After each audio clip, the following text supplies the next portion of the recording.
Rashika nature ನಮ್ಮಿಬ್ರನ್ನ ಒಟ್ಟಿಗೆ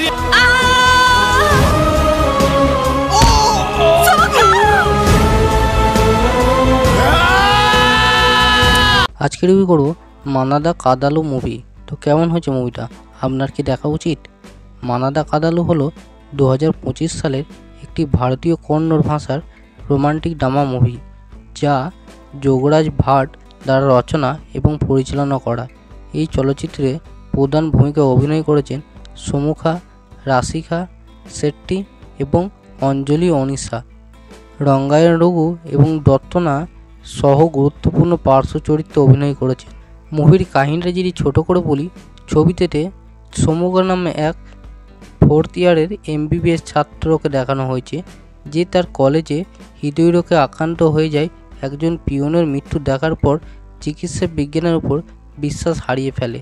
সে college ছেড়ে দেয় এবং কর্ণাটকের সমুদ্র সৈকত ঘুরে বেড়ায়, সাঁতার কাটে এবং সূর্যাস্ত দেখে। তার দিন কাটায়। তার জীবনে মোড় ঘুরে যায় যখন সে একজন ক্রিকেটার রাশিকার সাথে দেখা করে এবং তার প্রেমে পড়ে যায়। তখন সে জানতে পারে যে রাশিকার মারাত্মক অসুস্থ।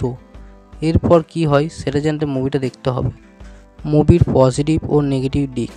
তো মুভিতে আমাদের একটা জিনিস শিখিয়েছে যে আমাদের আধুনিক যেমন হওয়া উচিত তেমন আমাদের সংস্কৃতিও মনে রাখা উচিত।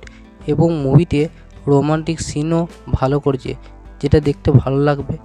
এবং একটা ট্রায়াঙ্গেল লাভও আছে, কিন্তু সেটা এমনভাবে দেখায় যেটা আপনার ভালোই লাগবে। এবং কমেডি সিনগুলোও ভালো করেছে। এবং যদি পারফরমেন্সের কথা বলি, তো পারফরমেন্স সবারই খুবই ভালো হয়েছে এবং ইমোশনাল সিনগুলো ভালো করেছে। মুভিটা দেখার সময় আপনার কোথাও বোরিং লাগবে না। এবং যদি নেগেটিভ দিকের কথা বলি, তো মুভিটা একটু বড় মনে হবে আর একটু ছোটো হলে ভালো হতো। কিন্তু মুভিটা একবার দেখতে পারেন, ভালো লাগবে। মুভিটা আমি 10-এর মধ্যে 6 রেটিং দেবো। আর ভিডিওটা ভালো লাগলে লাইক, শেয়ার, সাবস্ক্রাইব করতে ভুলবেন না।